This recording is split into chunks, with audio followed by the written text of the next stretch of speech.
Hey guys!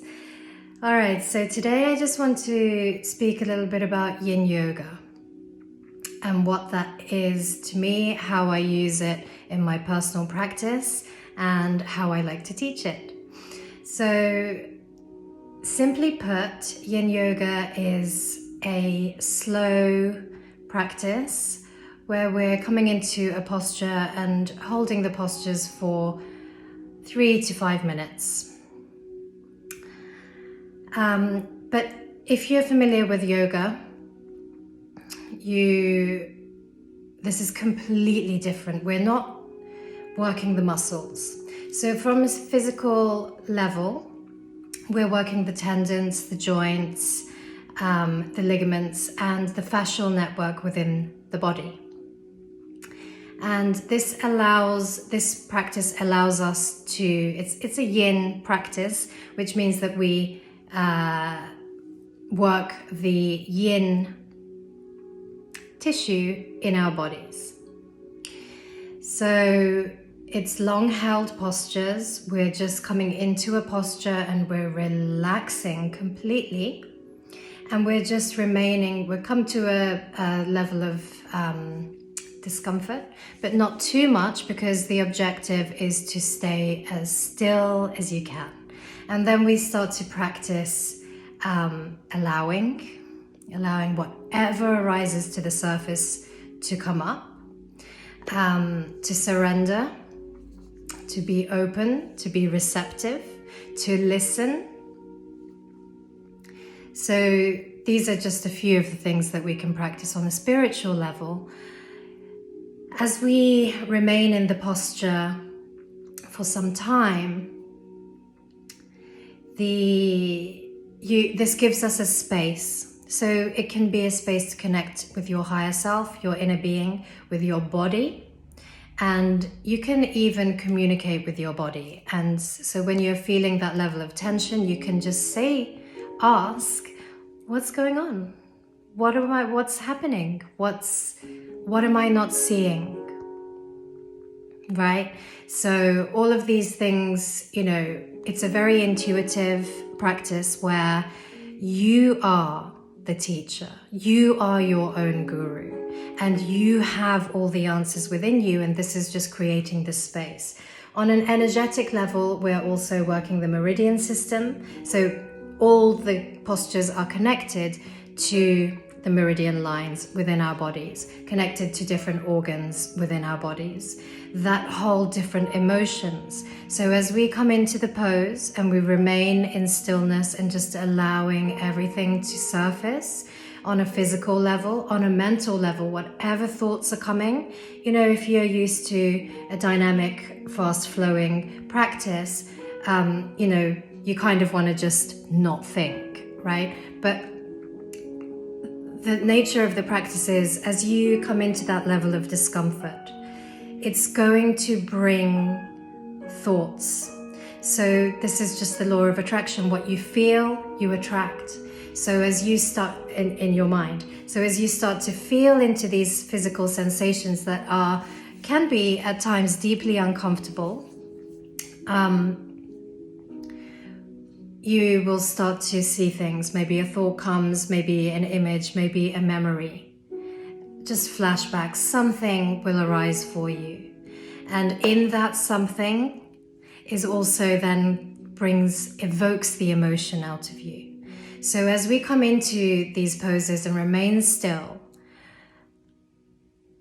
I would urge you, or I would guide you to get in touch with those emotions, because this world, this society teaches us that emotions are bad, but they really aren't. They are simply just showing us something. And that message that is contained within the emotion is what you want to connect with. So personally for me, it is an amazing space, and I've been practicing this since 2017. And to be honest, in the past year, 2 years, it dominates my practice. There is a myth that you need to practice at night, but that's not true at all. I practice almost every morning. And in fact, I do a fusion sometimes of yin and yang. So yeah, there's no rules around the postures in itself. There's no alignment. There's no way that you have to be. You come into a space where you're feeling a level of resistance. And then when you feel that level of resistance, you just dive deep into that. You lean into it, and you connect with your body, number one, with the thoughts in your head and what emotions arise. Oftentimes you can find tears coming to the surface. You may feel really angry, you may feel sad, you might feel a lot of depression, whatever anxiety, whatever is coming up for you is good, because this is a safe space to practice and to acknowledge our emotions, our feelings. And within those feelings, there is more information, if you want to dive deeper, that you can connect with your higher self and see if there's something that needs working on there.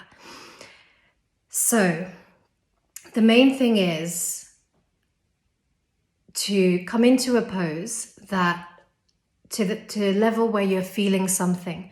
I wouldn't recommend my students to go straight into their maximum, because remember, we're holding for time and we want to be able to remain still. So if you're struggling, absolutely back off slightly. And then you can, as time passes, intuitively you'll know, your body will feel more open and then invite you to come deeper. So it's really about pushing your edges and not forcing. We're not trying, we're not forcing, we're simply allowing. So we're just coming to a space, we're feeling something, and we remain still.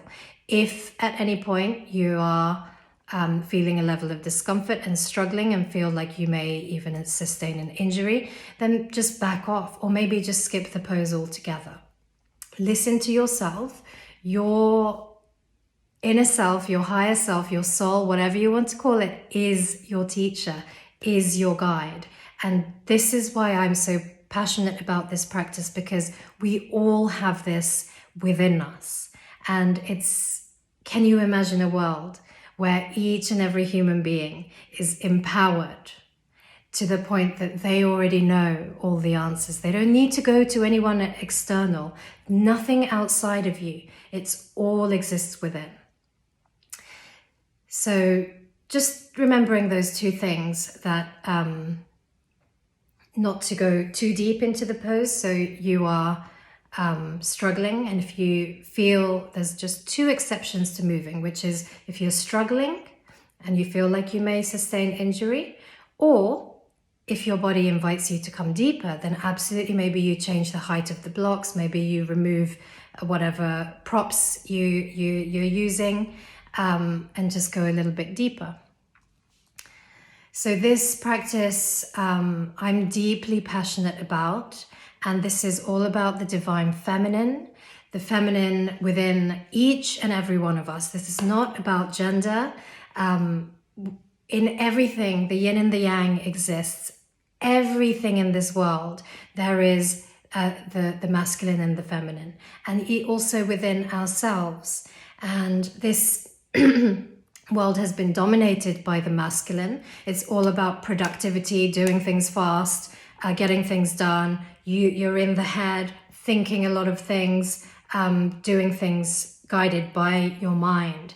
And this is also where ego exists. So I'm asking you, can you drop down into your heart and feel, connect to your higher self? This is your portal to another dimension, your heart space. So moving into the body and listening to the body and being guided by the body. Okay, so I think I've covered quite a lot there. I am really excited to share these videos with you. And I hope you like.